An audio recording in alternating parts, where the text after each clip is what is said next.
We have persuaded Steve Hilton to leave California briefly, even momentarily, and he's sitting with me now in New York City. OK, are these protests, these violent protests on the street and college campuses, are they a nail in the coffin of Biden's campaign? Maybe that's going too far. Well, there's a number of nails that seem to be going into that coffin. By the way, I just have to say, Stuart, there's not many places in America that you could come from to the chaos here in New York and say it's an improvement. But for someone from California, that is basically true.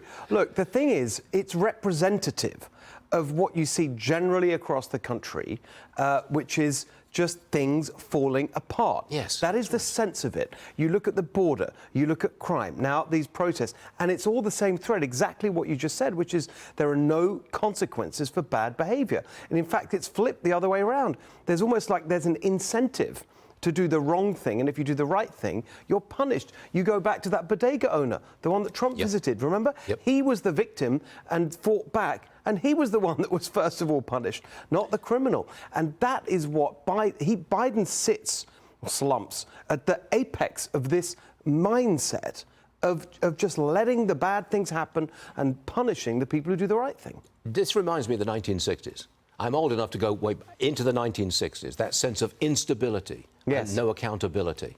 All hell breaking loose on the streets, no accountability. Does it feel that way to you? Well, yes, and this is why I think when people look at this, at the polls, and look at what's going on with Trump, and the sort of baffled commentators, how on earth can this appalling man who's a threat to democracy be doing so well?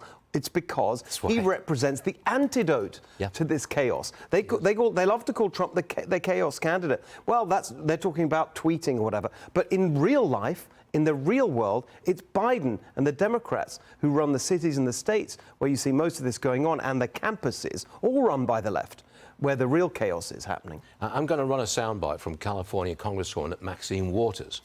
She thinks that Trump is planning an attack on the U.S. if he loses in November.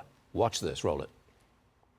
I'm going to ask the Justice Department, and I'm going to ask the president to tell us what they're going to do to protect this country against violence if he loses. I want to know about all of those right-wing organizations that he's connected with, who are training up in the hills somewhere and targeting, what communities they're going to attack. We need to know now, given that he's telling us that there's going to be violence if he loses. We need to know what his plan is and how we're going to be protected. Have you seen any of these camps up in the California hills? I'd love to see what she's talking about. Honestly, I mean, I don't know where to start. Well, first of all, let's just remind ourselves, that's the person who went out and said, go and attack members of the Trump administration. She did, that's right. She's the one that I'd forgotten that. She did. Fomenting violence. Yeah. But of course, it's so ludicrous. And the thing that makes me laugh about this is, well, first of all, let's remember something else.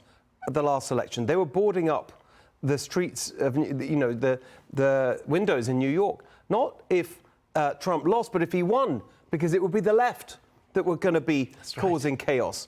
And who was it that rampaged around in a violent manner in 2020? It wasn't Trump supporters, it was Maxine Waters supporters. So the whole thing is just ridiculous. But the weirdest thing about it, Stuart, I think they've got so lost in their own bubble and their narrative about Trump, they probably even believe this stuff. It's Trump derangement syndrome. It really is. It's still there. We've got more on that later in the show, believe me. Please stay there for the hour, please. Happy to. You're my guest for this entire hour.